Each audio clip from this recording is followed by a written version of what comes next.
నమస్తే. ఇన్నాళ్ళు నన్ను సపోర్ట్ చేస్తూ, ఎంకరేజ్ చేస్తూ మీ ప్రేమని నాకు అందిస్తున్న ప్రతి ఒక్కరికి కృతజ్ఞతలు. అలాగే ఈ వీడియో కూడా ఖచ్చితంగా మీకు ఉపయోగపడుతుంది. లైక్, షేర్ అండ్ సబ్స్క్రైబ్ చేసి మీ సపోర్ట్‌ని నాకు అందించండి. అలాగే ఈ వీడియో పట్ల మీకున్న అభిప్రాయాన్ని కామెంట్ సెక్షన్‌లో కామెంట్ చేసి తెలియజేయండి. ఇప్పుడు వీడియోని చూద్దాం.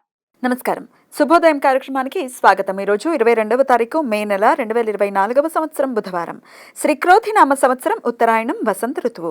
ఈరోజు వైశాఖ మాస చతుర్దశి తిథి సాయంత్రం 6:47 వరకు తదుపరి పూర్ణిమా తిథి. స్వాతి నక్షత్రం ఉదయం 7:47 వరకు తదుపరి విశాఖ నక్షత్రం. వరియన యోగం మధ్యాహ్నం 12:37 వరకు తదుపరి పరిఘ యోగం. గరచి కరణం ఉదయం 6:17 వరకు, వణిజకరణం సాయంత్రం 6:47 వరకు తదుపరి భద్ర అంటే విష్టికరణం ఉంటాయి. నక్షత్ర వర్జం మధ్యాహ్నం 1:43 నుండి 3:25 వరకు. అమృతకాలం రాత్రి 11:54 నుండి 1:36 వరకు. హైదరాబాద్ ప్రాంతం వారికి సూర్యోదయం ఉదయం 5:42, సూర్యాస్తమయం సాయంత్రం 6:44, చంద్రోదయం సాయంత్రం 5:45, చంద్రాస్తమయం రాత్రి తెల్లవారుజామున 5:11. అభిజిత్ ముహూర్తం లేదు. దుర్ముహూర్తం పగలు 11:47 నుండి మధ్యాహ్నం 12:39 వరకు. రాహుకాలం మధ్యాహ్నం 12:13 నుండి 1:51 వరకు. గుళిక కాలం ఉదయం 10:35 నుండి మధ్యాహ్నం 12:13 వరకు. యమగండం ఉదయం 7:20 నుండి 8:58 వరకు. ఈరోజు నరసింహ జయంతి. విష్ణుమూర్తి దశావతారాలలో నరసింహావతారం 4వది. హిరణ్యకశిపుడు అనే రాక్షసుడు తనకు మనుషుల ద్వారా, దేవతల ద్వారా, రాక్షసుల ద్వారా, జంతువుల ద్వారా ప్రాణహాని కలగకుండా పగటి సమయంలో, రాత్రి సమయంలో, ఇంటి బయట, ఇంటి లోపల, నేల మీద, ఆకాశంలో కానీ మరణం సంభవించకుండా ఉండే ప్రత్యేక వరాలు పొందాడట. ఈ వృత్తాంతం తెలిసిన విష్ణుమూర్తి మానవ ఆకారంతో, సింహపు తల, కోరలతో, మనిషిగా కాకుండా జంతువుగా కాకుండా నరసింహ రూపంగా అవతరించాడు. పగలు, రాత్రి కాని సాయం సంధ్యా సమయంలో ఇంటి గడప మీద తన ఒడిలో హిరణ్యకశిపుణ్ణి సంహరించాడు అని పురాణ కథనం. వైశాఖ శుక్లపక్ష చతుర్దశి రోజు ఈ ఉదాంతం జరిగినది కాబట్టి ఈ రోజు నరసింహ జయంతి.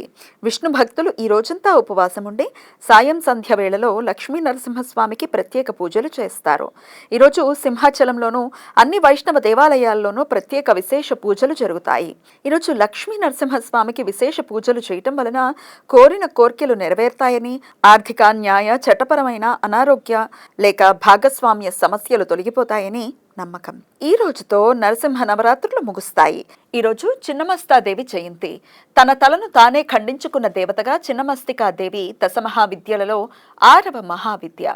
ఈ తాంత్రిక శక్తిని ప్రచండ చండికగా, చింతాపూర్ణిగా కూడా పిలుస్తారు. రాక్షస నిర్మూలనకై పార్వతీదేవి చిన్నమస్తాగా వైశాఖ శుక్లపక్ష చతుర్దశి రోజు రూపాంతరం చెందినది అని శివపురాణం మరియు మార్కండేయ పురాణాల కథనం. శక్తి యామల సూత్రాల ప్రకారం మన శరీరంలోని మూలాధార చక్రాన్ని ప్రభావితం చేసే శక్తి చిన్నమస్తిక. ఎర్రటి మందార పువ్వు రంగులో మేని ఛాయ కలిగి, లక్ష సూర్య బింబాల తేజస్సు కలిగి, 16 సంవత్సరాల వయసు కలిగిన అమ్మాయిలా నగ్నంగా విరబోసుకున్న జుట్టుతో మైథునం చేస్తున్న జంట మీద నిల్చున్న రూపం. రుద్రయామల సూత్రాల ప్రకారం చిన్నమస్తికాదేవి రూపవర్ణన చాలా బీభత్సంగా ఉంటుంది.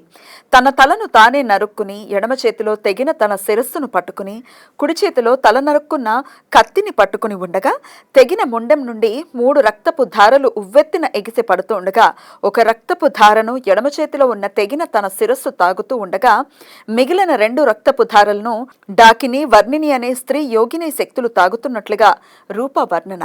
ఈరోజు దుర్గాదేవిని చిన్నమస్తిక రూపంగా భావించి దుర్గా సప్తశతి పారాయణంతో ప్రత్యేక పూజ చేయటం వలన సంతాన సాఫల్యతలు ఏర్పడతాయని, లైంగిక సమస్యలు తొలగిపోతాయని, రక్తనాళాల సమస్యలు, గతాన్ని మర్చిపోయే రుగ్మతలు తొలగిపోతాయని నమ్మకం.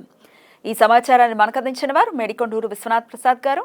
ఆయనకు కృతజ్ఞతలు తెలియజేస్తూ నరసింహస్వామి స్మరణతో సమస్త సన్మంగళాని భవంతు. నమస్కారం.